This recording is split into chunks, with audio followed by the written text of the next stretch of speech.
Hey, Steve Magnante here at High-Octane Classics in Auburn, Massachusetts with another high-octane muscle car walk-around. Now, most people acknowledge the '64 Pontiac GTO is the first American muscle car. In other words, mid-sized car, big engine, rolled into one with a big dose of image. Well, by 1969, Pontiac rewrote the formula with a thing called the Judge. Now, you got to keep in mind the Judge was a $337 upcharge on the basic GTO, which cost $3,267 in 1970 when this one was built. So again, $337 for the Judge package on top of a '70 GTO. What did you get for that $337? A lot. First up, you got a Ram Air 400 engine, not a Ram Air 4, but basically a Ram Air, which is cool, nothing wrong with that. And they all have Ram Air logos right here. And the only thing up from this would have been the Ram Air 4, which is a 377 horsepower motor. This is 360 horse, I think, 366, something like that. Pretty potent engine, but the Ram Air 4 was a more specific engine with better connecting rods and stuff like that inside. But this one here has the blacked out nostrils, which are part of the Judge package.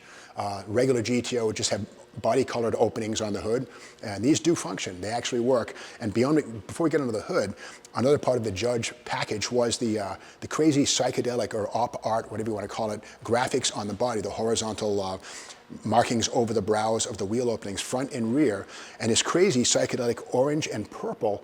Sort of like it makes your eyes toggle, and you feel like you've been visiting with Ken Kesey or maybe Timothy Leary when you look at these things, put it like that.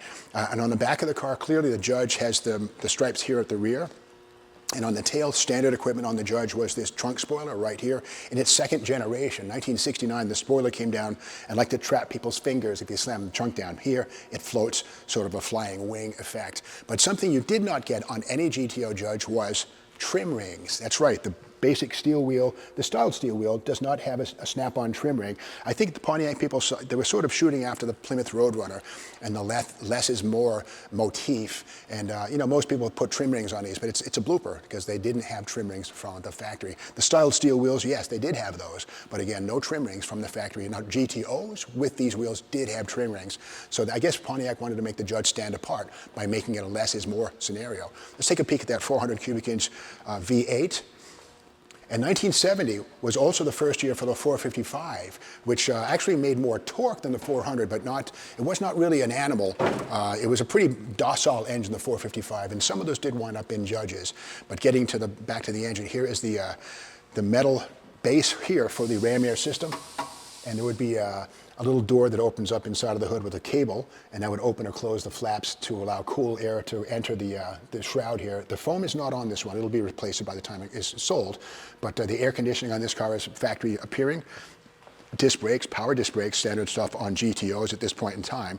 And a well-equipped car, this one here with the power steering, you know, power brakes. It's cool. Now we have to ask, is this really a Judge? Well, the reality is there are only 3,797 Judges built versus 40,149 GTOs. And again, the 3,797 were in the run of GTOs. So these are pretty rare cars then or now. This is not an actual Judge. With that said, there's a Judge registry, and this car is not on it. With that said, though, it does have a 242 VIN prefix, so it's really a GTO. It's not a clone.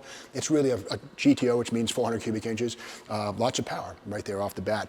Now going inside, let's have a look and see what kind of transmission we have. And these could be had with a 4-speed or a automatic. I believe some 3-speed manuals were even built, believe it or not, to beat the insurance man. Like any self-respecting GTO, this one has a 4-speed manual transmission, the M21 wide ratio, aluminum case transmission with the aluminum Hurst T-grip right there. And other details inside of the Judge are engine-turned appliques on the dashboard or the instrument panel face, and a 140-mile-an-hour speedometer, which is also shared with the GTO. Another detail that's kind of cool is the sport steering wheel right there that looks kind of like it's like made of aluminum, and it is. That's actually aluminum, it's not plastic. Very cool, tough, thick grip on that for good gripability in driving.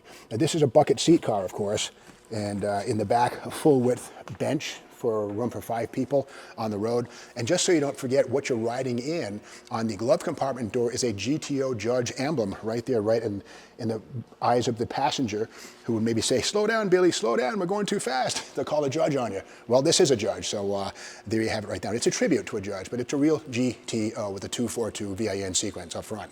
Around the back, let's take a look at the rear axle.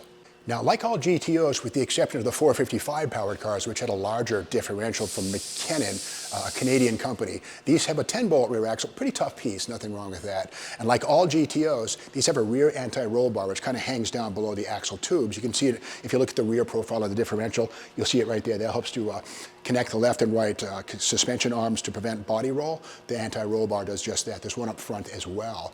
Another detail that's really cool about the GTO and the Judge are these quad-tip exhaust pipes right here. True dual exhaust for sure. It does a full job of making beautiful music at the drive-in or the drag strip, you choose. And inside the trunk, what do we have here?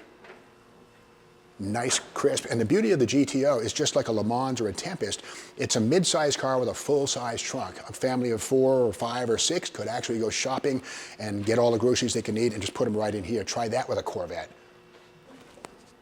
To see more about this beautiful GTO, not a Judge, it's a beautifully done tribute. It's a 242 GTO, it's the real deal, but again, has the full Judge accent package, and again, that was $337 extra in 1970, and I dare say that you could buy this car for maybe a half of what a real GTO Judge would sell for. I mean, I'm just guessing on that one, but it'd be a pretty reasonable purchase.